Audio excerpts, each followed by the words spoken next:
Olá, tudo bem?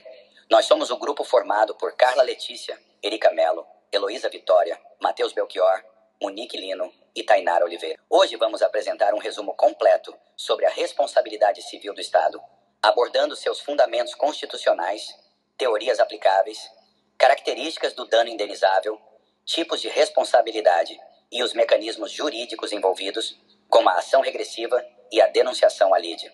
Esperamos que nossa exposição seja clara, objetiva e contribua para o entendimento desse tema tão relevante no direito administrativo.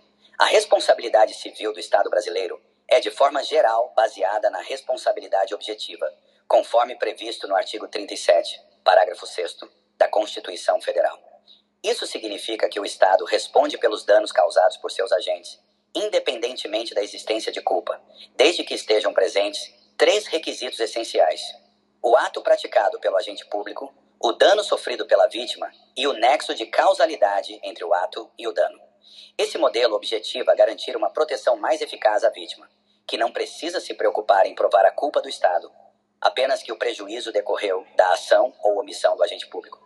Entretanto, o ordenamento jurídico brasileiro também prevê a possibilidade da chamada ação regressiva, que é uma ação proposta pelo próprio Estado contra o agente público responsável pelo dano. Essa ação só ocorre quando ficar comprovado que houve dolo ou culpa por parte do agente, ou seja, quando ele agiu de forma intencional ou com negligência, imperícia ou imprudência. Por isso, a ação regressiva segue a teoria subjetiva da responsabilidade, exigindo a comprovação do elemento subjetivo, que é a culpa ou dolo do agente. No que diz respeito ao dano indenizável, ele precisa reunir 2 características fundamentais para que a indenização seja devida.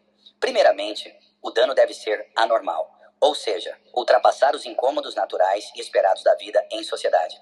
Esses incômodos normais não dão direito à indenização porque fazem parte do convívio social. Em segundo lugar, o dano deve ser específico, atingindo uma pessoa ou um grupo determinado, e não a coletividade como um todo. Isso porque danos difusos, que afetam amplamente a sociedade, não geram, via de regra, o direito à indenização individual. Quando o dano é tanto anormal quanto específico, ele é considerado antijurídico e surge o dever do Estado de reparar o prejuízo causado. Além disso, é importante destacar que o dever de indenizar não se limita a situações em que a administração pública pratica atos ilícitos. Em certas circunstâncias, mesmo atos lícitos podem gerar a obrigação de indenizar, com base no princípio da igualdade, que busca distribuir de forma justa os ônus sociais. Por exemplo, uma obra pública legítima para asfaltamento de uma rua pode causar prejuízos a estabelecimentos comerciais próximos, que podem, assim, pleitear a devida indenização. Quando o Estado não age, ou seja, quando há omissão, também pode haver responsabilidade, porém essa é de natureza subjetiva.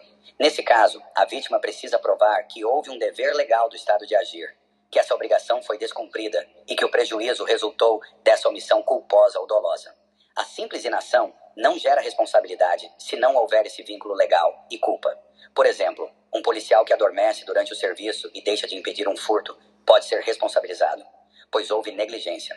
A vítima que sofrer prejuízo em razão de ação ou omissão de agente público pode buscar reparação por meio da ação indenizatória, que deve ser proposta contra a pessoa jurídica de direito público à qual o agente está vinculado, e não contra o agente diretamente.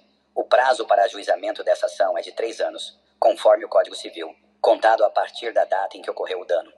Uma vez que o Estado seja condenado a indenizar, ele tem o dever de propor a ação regressiva contra o agente público responsável, desde que haja comprovação de culpa ou dolo.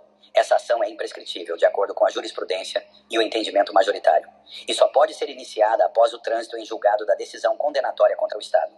Por fim, existe a possibilidade da denunciação da lide, prevista no Código de Processo Civil, que permite que o Estado inclua o agente público na ação indenizatória para discutir a responsabilidade dele.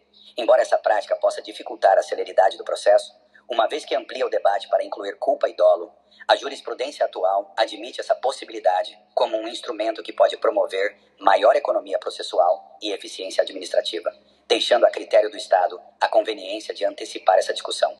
Nosso trabalho foi orientado pelo professor mestre Jean Carlos de Moura Mota. Esperamos que tenham gostado.